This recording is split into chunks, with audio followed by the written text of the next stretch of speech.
आज हम लोग श्रीमद् गर्ग संहिता के महात्म्य खंड के तृतीय अध्याय से प्रारंभ करेंगे। पिछली वीडियोस में हमने महात्म्य खंड के दूसरे अध्याय को खत्म कर लिया था। जिस दूसरे और पहले अध्याय में हमने देखा था कि गर्ग जी को श्री नारद जी ने कथा सुना दी है।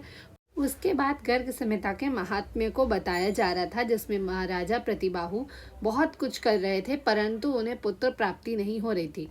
फिर वहाँ पे महर्षि शांडिल्य आए, जिनका उन्होंने बहुत अच्छे से पूजा किया और उसके पश्चात उनसे कहा, उन्होंने पूछा मुनीश्वर शांडिल्य ने कि आपका क्या कष्ट है, तो उन्होंने अपना दुख उन्हें बता दिया कि पुत्र प्राप्ति नहीं हो रही है।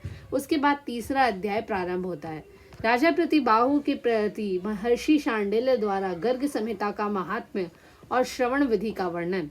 शांडिल्य उवाच उपायाश्च कृताराजन बहवश्च पुरात्वया परंतु तैः सुतोर्येको न जातः कुलदीपकः तस्मात् शृणु विधानेन भार्यया सहितः शुचिः धनदाम पुत्रदाम राजन मुक्तिदाम गर्ग संहिताम।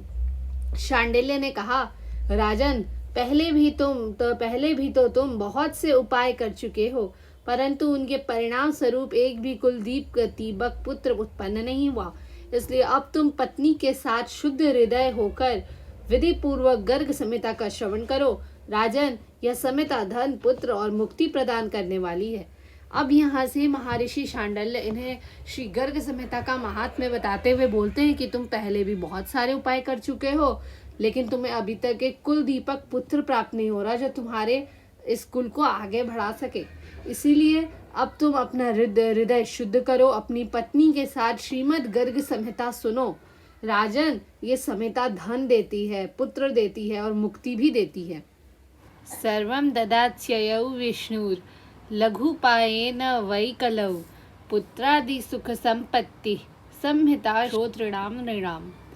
नरेंद्र शश्वन मुनीन् संहिताया नवाह्यज्ञेन जनाः पुनीताः इहैव सौख्यं परमाप्नुवन्त ततस्तु गोलोकपुरं व्रजन्ति।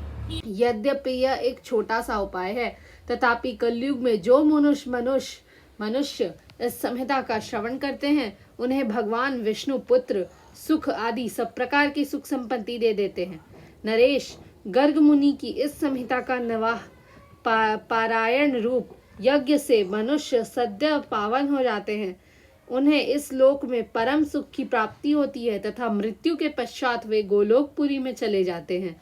अब यहाँ पर बोला हुआ है, श्री शांडिल्य जी बोलते हैं कि ये बहुत ही छोटा सा उपाय है लेकिन कलयुग में जो भी मनुष्य इसका श्रवण करता है, इसे सुनता है, उसे पुत्र सुख और बाकी सारे सुख संपत्ति सब कुछ मिल जाता है।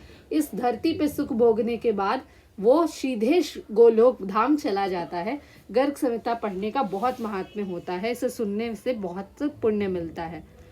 रोगी पुमान रोग गणात्म पुरमुच्यते भीतो भयात् बंधनगश्च बंधनात् श्रुत्वा कथां निर्धन इति वैभवं मूर्खो भवेत् पंडित एव सत्वरम्।